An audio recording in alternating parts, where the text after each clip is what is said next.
বিমান বাংলাদেশ এয়ারলাইন্সের flight Birmingham থেকে পরিচালনার জন্য প্রবাসী বাংলাদেশিদের স্বাক্ষর সংগ্রহের উদ্দেশ্যে এক মতবিনিময় সভা কার্ডিফ বাংলাদেশ সেন্টারে অনুষ্ঠিত হয়েছে।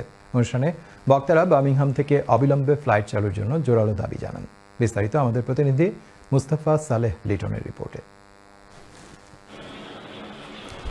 প্রবাসী বাংলাদেশিদের কাছে নিজ দেশের বিমানে করে স্বদেশ যাওয়ার মধ্যে রয়েছে অন্যরকম এক অনুভূতি। সেই অনুভূতির সাথে সম্পৃক্ত হতে বাংলাদেশ বিমানের বার্মিংহাম থেকে সিলেটের নিয়মিত ফ্লাইট পরিচালনা চায় মিডল্যান্ডস ও ওয়েলসে বসবাসরত প্রবাসী বাংলাদেশিরা।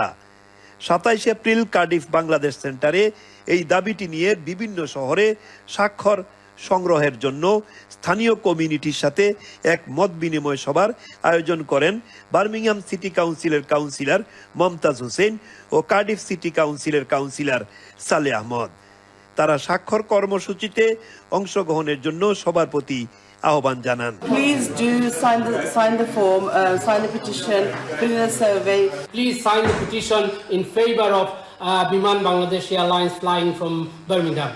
কার্ডিফ বাংলাদেশ অ্যাসোসিয়েশনের সভাপতি হাজী কাপ্তান মিয়ার সভাপতিত্বে সাধারণ সম্পাদক হারুন তালুকদারের পরিচালনায় বক্তব্য রাখেন কাউন্সিলর আলী আহমদ, বিশিষ্ট ব্যবসায়ী আনা মিয়া, আলী আকবর জেপি, মহিবুল ইসলাম মায়া, রফিকুল ইসলাম, আবুল কালাম মুমিন ও সৈয়দ আশরাফ আলী সহ কমিউনিটির অন্যান্য নেতৃবৃন্দ।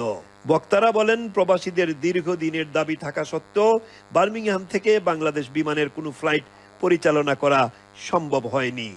এছাড়াও স্থানীয় বাংলাদেশিদেরকে এই দাবির সাথে সমর্থন করতে স্বাক্ষর কর্মসূচিতে অংশগ্রহণ করার জন্য আহ্বান জানানো হয়। সবার সহযোগিতা পেলে দীর্ঘদিনের গুরুত্বপূর্ণ এই দাবিটি হয়তো এবার আশার আলো দেখবে, এমনটাই প্রত্যাশা করছেন স্থানীয় এই অঞ্চলের প্রবাসী বাংলাদেশিরা। মুস্তাফা সালে Liton, channel S news, Cardiff.